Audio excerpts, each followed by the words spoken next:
আরুষকে দেখে চোখ ছোট ছোট করে বলল, আপনি ওই ব্রিটিশ লোকটার চেলা না?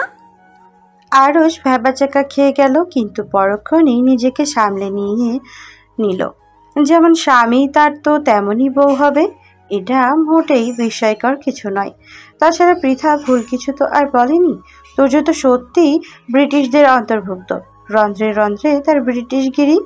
এত বছর পড়াশোনা এবং ব্যবসার সুবাদে ইংল্যান্ডেই ছিল তুর্য। তত নিঃশ্বাস ফেলল আরুষ। এখন আর নিজ কাজ ব্যতীত অন্য সব চিন্তা ভাবনার সময় নেই। ফ্ল্যাট থেকে যখন বেরিয়েছিল তখন দেখে এসেছিল তুর্য ঘুমাচ্ছে। ছেলেটার ঘুম ভাঙার আগেই পৃথাকে নিয়ে তাকে ফ্ল্যাটে যেতে হবে। কিন্তু সমস্যা হচ্ছে, এই দরজাল মেয়েটা কি তার কথায় যেতে রাজি হবে? তুর্যের কথা শুনলেই তো সম্ভবত মুখের ওপর নাকচ করে দিবে। আরুষ তবুও আশা ত্যাগ করলো না, কিছুটা ইতস্ত করে বলল, আপনি একটু আমাদের বাসায় আসবেন ম্যাম? আরুষের হঠাৎ এহেন কথায় কপালে ভাঁজ পড়ল পৃথার। তার এখনো অপরিচিত একে অপরের নিকট। শুধুমাত্র এর মাঝে মধ্যে কিছু ঘটনা আর ঝগড়ায় তাদের সাক্ষাৎ। তাছাড়া ওই ব্রিটিশ লোকটাও যে খুব একটা ভালো তা নয়। তার উপরে তাকেও সে সহ্যই করতে পারে না। যদি সহ্য করতেই পারত, তবে কি আর সেদিন ওভাবে সকলের সম্মুখে থাপ্পড় দিতে পারত? সেদিনের কথা স্মরণে আসতেই মেজাজ বিগড়ে গেল পৃথার। হৃদয়ে জমে থাকা ক্রোধ ডালপালা মেলে দিল। ঝাঁঝালো কণ্ঠে মেয়েটা বলল, ওই ব্রিটিশ লোকটার বাসায় আর আমি কখনো যাব না।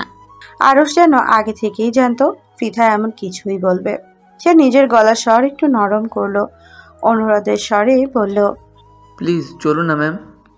কেন আপনার স্যার আমাকে আরেকটা থাপ্পড় মারা বাকি আছে নাকি? না মানে। আরুষকে আর বলতে দিল না পৃথা।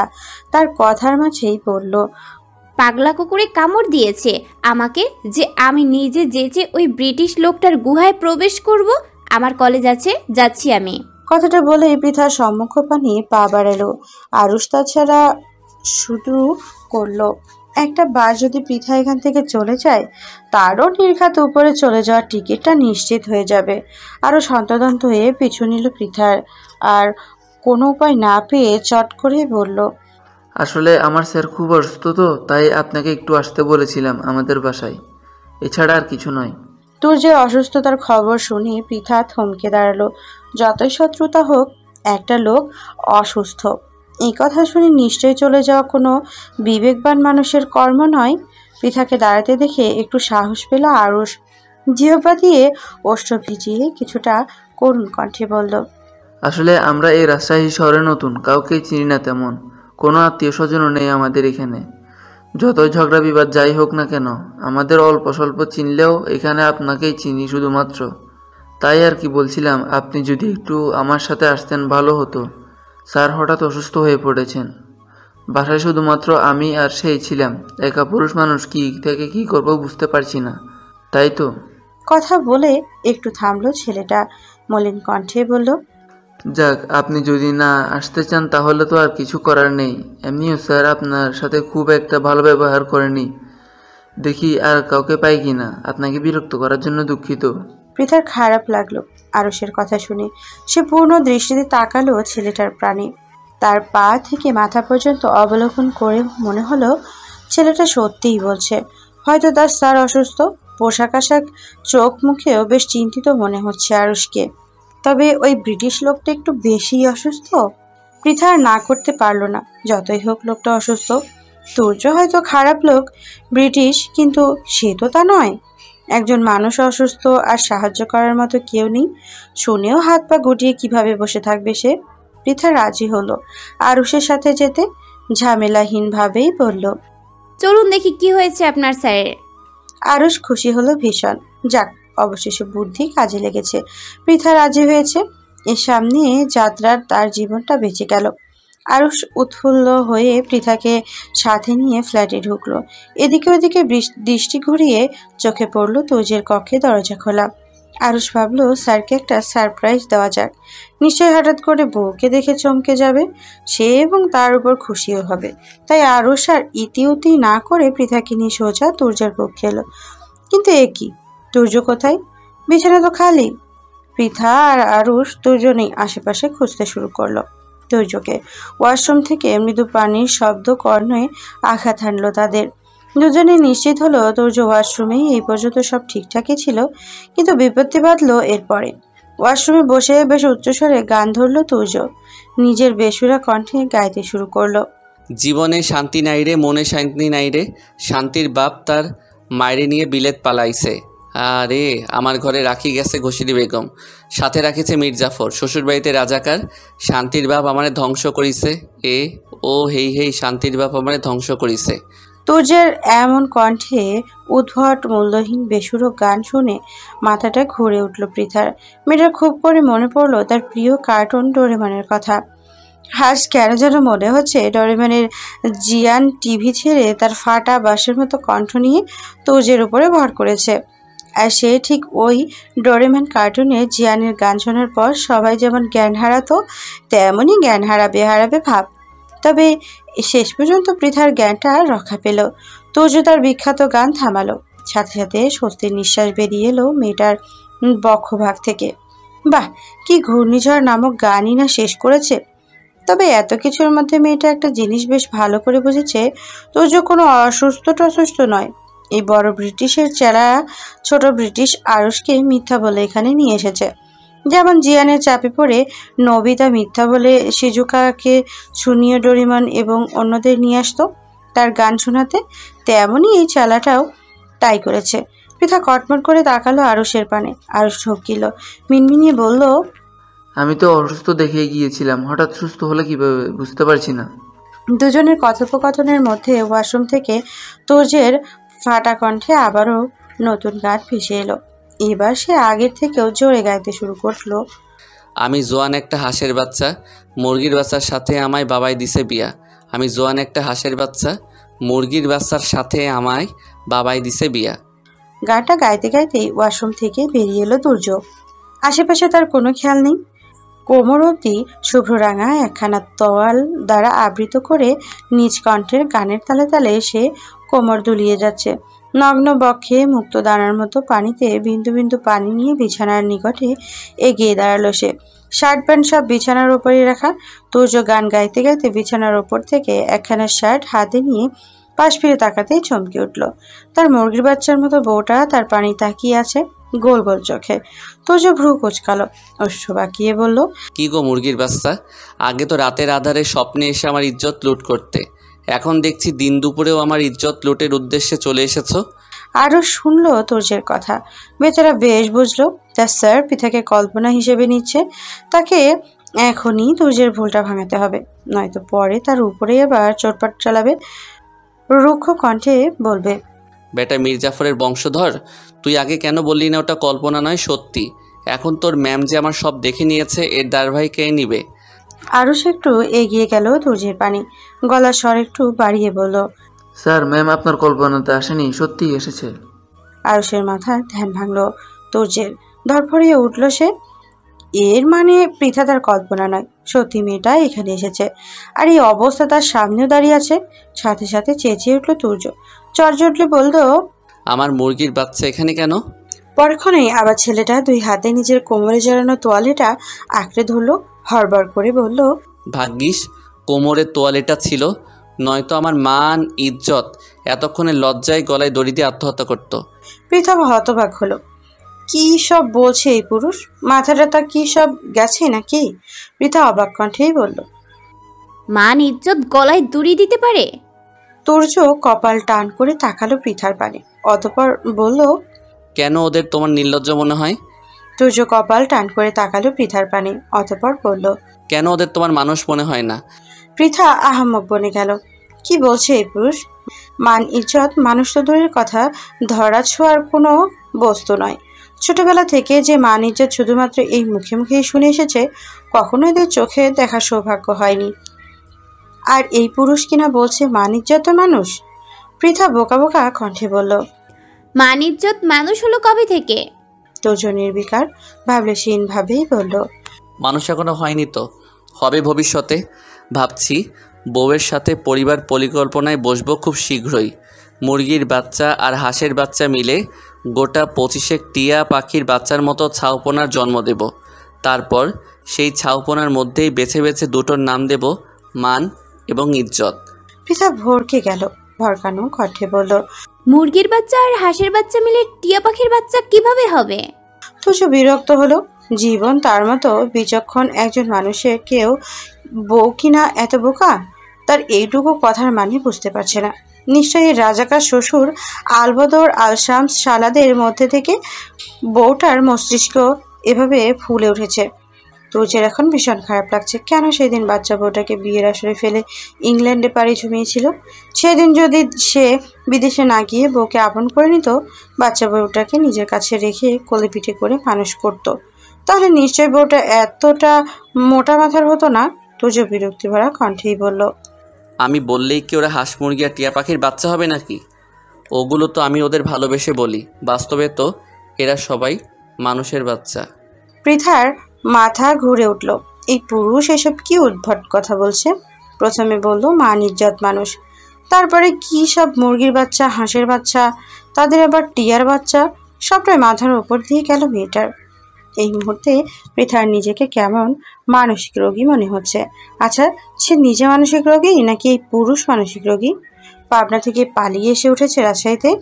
আরুষ তুজের এই অসুস্থতার কথাই বলেনি তো? পৃথা চোখ বড় বড় করে তাকালো আরুষের পানে। চোখ পড়লো ছেলেটা কেমন কাছুমাচু ভঙ্গিতে দাঁড়িয়ে আছে। পৃথার ভয় হলো, এই কোন পাগল ছাগলের কাছে এসে পড়লো? ছোটবেলা থেকে এমনি এই পাগলে ভয় পায় পৃথা।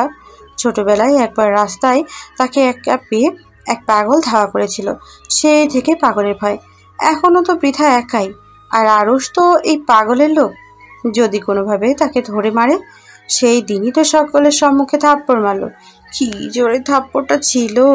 ব্যথায় তাৎক্ষণিক পৃথার মনে হয়েছিল তার দাঁত নড়ে গেছে। মেয়েটা ভয়ার্থ দৃষ্টিতে এদিকে ওদিকে তাকালো, অতঃপর হুট করেই দৌড়ে বেরিয়ে গেল কক্ষ থেকে। পৃথাকে এভাবে দৌড়াতে দেখে হকচকালো তুর্য। সেও ছুটলো মেয়েটার পিছু পিছু, কিন্তু দরজার নিকট আসতেই খেয়াল এলো সে অর্ধনগ্ন, দেহে ঊর্ধ্বভাগে নেই কিছু, নিচে শুধুমাত্র একটা শুভ্র রঙা তোয়ালে জড়ানো। তুর্য নির্লজ্জ ঠিক আছে, তাই বলে এতটাও নির্লজ্জ নয় যে অর্ধ উলঙ্গ হয়ে শুধুমাত্র একটা তোয়ালে জড়িয়ে রাস্তায় দৌড়াবে। তুর্য নিজ কক্ষে দরজার সম্মুখে গিয়ে থেমে গেল। আরুষকে তাড়া দিয়ে বলল, আমার বউকে তাড়াতাড়ি ধর আরুষ। পৃথা দৌড়ে বেরিয়ে এলো তুর্যের বিল্ডিং থেকে, তবে সে সাথেই থামলো না বিল্ডিং এর সম্মুখে। দৌড়ে আরো কিছু দূরে গিয়ে থমকে দাঁড়ালো। হাঁটুতে ভর দিয়ে জোরে জোরে কয়েকটা নিঃশ্বাস নিয়ে নিজেকে ধাতস্থ করলো, তারপর আবার স্বাভাবিক গতিতে হাঁটা শুরু করলো। কিন্তু কিছুটা দূরে যেতেই অনুভব করলো তার নাম ধরে ডাকছে কেউ। আবার ওই ব্রিটিশ পাগল আর চেলানা তো। মেয়েটা দাঁড়ালো না, পায়ের গতি বাড়িয়ে দিল। তবে তাই বলে পেছন থেকে তার নাম ধরে ডাকাডাকি থামেনি, বরং আরো বেশি করে শোনা যাচ্ছে ডাকটা। পৃথা আবারও দৌড়াতে গিয়েও থেমে গেল। কণ্ঠস্বরটা কেমন চেনা চেনা মনে হচ্ছে, আরুষ কিংবা তুর্যের কণ্ঠের মতো নয় মনে হচ্ছে না। পৃথা থমকে দাঁড়ালো, পেছনে ফিরে তাকাতেই চোখে পড়লো অতি পরিচিত একটি মুখশ্রী। এ কি? এ তো পৃথার কলেজের একজন সম্মানীয় অধ্যাপক নাহিদ স্যার। যদিও বয়সে নিতান্তই অল্প বয়স, তবুও স্যার তো, তাদের পড়ায়। অথচ তার এত টাকাটাকি সত্ত্বেও পৃথা চলে যাচ্ছিল। মনে মনে অনুতপ্ত হলো পৃথা। ততক্ষণে তার সম্মুখে এসে দাঁড়ালো নাহিদ। হাঁপাতে হাঁপাতে বলল, কতক্ষণ ধরে ডাকছি আপনাকে, শুনছেন না? পৃথা জিহ্বা নাড়িয়ে ওষ্ঠ ভেজালো, আমতা আমতা করে বলল, দুঃখিত স্যার, আমি শুনিনি। নাহিদ আর এই বিষয়ে তেমন কথা বাড়ালো না, স্বভাবস্বরূপ ওষ্ঠে হাসি ফুটিয়ে বলল, আপনি এখানে? জি, আমার বাসা এখানে স্যার। ও, আমি একটা কাজে এসেছিলাম এখানে। তা কলেজ যাচ্ছ? পৃথা মাথা নাড়ালো, মুখের জবাব দিল হ্যাঁ। নাহিদ আবারও হাসলো, অতঃপর বলল, আমিও যাচ্ছি, চলো একসাথে যাই। পৃথা বারণ করতে চেয়েও পারল না। হাজার হলেও শিক্ষক মানুষ, তার মুখের উপর না কিভাবে বলবে। পৃথা সায় জানালো নাহিদের কথায়। পাশাপাশি হাঁটতে শুরু করলো দুজন। ততক্ষণে তুর্য নিচে চলে এসেছে। আরুষকে নিয়ে বিল্ডিং এর সম্মুখে দাঁড়াতেই তার চোখে পড়লো অপ্রত্যাশিত দৃশ্যটি। তার বউয়ের পাশে কিনা একটা ছেলে হেঁটে যাচ্ছে, আর তার বউ কি সুন্দর অবলীলায় হেঁটে যাচ্ছে ওই অল্প বয়সী ছোকরা পাচ্ছে। তুর্যের চোখ দুটো জ্বলে উঠল, জল শক্ত হয়ে উঠল মুহূর্তেই। বক্ষ পিঞ্জরে জ্বলে উঠল হিংসাত্মক মনোভাব। তুর্য অগ্নি দৃষ্টিতে তাকালো পৃথার পানে, ভারী কণ্ঠে বলল, এই শিয়ালের বাচ্চাটা আবার কে? খোঁজ নে আরুষ। আরুষ তুর্যের আসার কিছুটা আগেই এখানে এসে দাঁড়িয়েছিল, তাই পৃথার সাথে থাকা ছেলেটাকে বেশ ভালোভাবেই দেখে নিয়েছিল সে। আরুষ পৃথা এবং নাহিদের হাঁটার পানে দৃষ্টি রেখেই বলল, খোঁজ নিতে হবে না স্যার, ছেলেটা ম্যামের কলেজের শিক্ষক মিস্টার নাহিদ ভূঁইয়া। প্রথম যেদিন ম্যামকে খুঁজতে তার কলেজে গিয়েছিলাম সেদিন দেখেছিলাম। আরুষের কথায় তুর্য ক্রোধ যেন বাড়লো আরো, কপালের রগগুলো ফুলে পেঁপে নীলচে হয়ে ধরা দিল সাথে সাথে। থমথমে কণ্ঠে সে বলল, মহিলা কলেজে কেন অল্প বয়সী শিক্ষক থাকবে? দেশে কি মহিলা শিক্ষক কিংবা বয়স্ক শিক্ষকের অভাব পড়েছিল?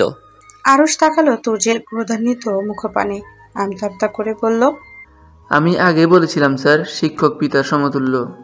তুর্য কটমট করে তাকালো আরুষের পানে, কটমট করেই বলল, চুপ থাক আহাম্মক। তোর এই বেটাকে কোন দিক থেকে আমার বউয়ের বাপ মনে হচ্ছে? এই বেটার সাথে কি এখন আমার শাশুড়িকে বিয়ে দেওয়া যাবে? এই বেটা কি আমার শাশুড়ির মতো অর্ধবরীর পানে দুষ্ট দৃষ্টি দিবে? উল্টো এর হাবভাব দেখে মনে হচ্ছে এটা আমার শাশুড়ির মেয়ের দিকে দুষ্ট দৃষ্টি দেওয়ার জন্য প্রস্তুত। আরুষ আর কিছু বলার অবকাশ পেল না। তুর্য তো ভুল কিছু বলেনি, আর তাছাড়া এই নাহিদ বেটার হাবভাব খুব একটা ভালো ঠেকেনি তার নিকট। কলেজের স্যাররা থাকবে ভাবনি, তাদের আচরণ হবে অন্যরকম। তা নয়তো এই ছাত্রীর পেছনে পেছনে দৌড়ে ছাত্রীর সাথে ভাব বিনিময় করে। কোনো কলেজের শিক্ষক ছাত্রী তার ডাকে সাড়া না দিলে পেছনে পেছনে দৌড়াতে শুরু করে। নিশ্চয়ই নাহিদ শিয়ালের মনে অন্য কিছু চলছে। সময় গড়ালো, পৃথার কলেজে ছুটি হয়েছে মাত্রই। কলেজের সম্মুখে গাড়ি নিয়ে দাঁড়িয়ে আছে তুর্য আর আরুষ, অপেক্ষা করছে পৃথার জন্য। মেয়েটাকে গেট থেকে বেরিয়ে আসতে দেখেই গাড়িতে উঠে বসলো তুর্য। পৃথা তাদের গাড়ির কাছাকাছি আসতেই একটু গলা বাড়িয়ে বলল, গাড়িতে উঠে এসো পৃথা। আচমকা কারো এমন কথায় হকচাকালো মেয়েটা, তবে পরক্ষণেই পাশ ফিরে তুর্যকে দেখে ভ্রু কুঁচকে এলো, সাথে কিছুটা ভয়ও লাগলো। এই পাগলটা আবার এখানে কেন চলে এসেছে? আগে তো তাকে একদম দেখতেই পারতো না, আর এখন পেছনে ছাড়ছে না। এদের উদ্দেশ্য কি? তারপর আবার গাড়িতে উঠতে বলছে। কোথায় না কোথায় নিয়ে গুম করে দিবে, বাহ, তার সাথে কোনো খারাপ কাজও করতে পারে। কথাগুলো ভাবতেই আটকে উঠলো পৃথার কিশোরীর হৃদয়। আজকাল কোনো মেয়েই তো নিরাপদ নয়। রোজই পত্রিকা খুললে অসংখ্য মেয়েদের সম্ভ্রম হারানোর হাহাকার চোখে পড়ে, সেখানে এই লোক তো পৃথার অপরিচিত। পৃথার হৃদয় ভয়ে টানা নিল। দুই হাতে সে খামচে ধরলো নিজের কলেজ ড্রেসের দুই পাশ। তখনই আবার ভেসে এলো তুর্যের ভারী কণ্ঠ। থমথমে কণ্ঠে সে বলল, গাড়িতে উঠে এসো। পৃথা আর দেরি করলো না একটুও। তুর্যের পানে একবার তাকিয়ে আবারও দৌড়তে শুরু সম্মুখের দিকে। তুর্যের কপালে ভাঁজ পড়ল।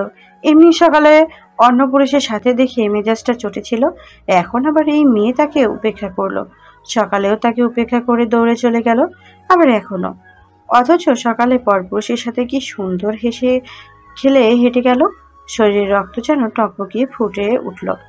ছেলেটার লম্বা লম্বা পা ফেলে সে এগিয়ে গেল পৃথার পানে। দুপুরের দিকে রাস্তা ফাঁকা থাকায় অল্পতেই মেয়েটাকে ধরে ফেলল তুর্য। পৃথা তবুও তুর্যের হাত থেকে পালানোর চেষ্টা চালালো, কিন্তু ছেলেটা ছাড়লো না তাকে, বরং এক প্রকার টেনে হিঁচড়ে ছুঁড়ে ফেললো গাড়ির ভেতরে, অথবা নিজেও গাড়ির ভেতরে ঢুকে বসলো। পৃথার এক হাত শক্ত করে ধরে আরুষকে আদেশে সুরে বলল, বাইরে যা তুই। তুর্যের আদেশ আসতে দেরি, কিন্তু আরুষের বেরিয়ে যেতে দেরি হলো না। আরুষ যেন টুক করে লাফিয়ে গাড়ির বাইরে পড়ল। সাথে সাথে গাড়ির দরজা লক করে দিল তুর্য। পৃথার হাত ছেড়ে দিয়ে গা এলিয়ে দিল সিটের সাথে।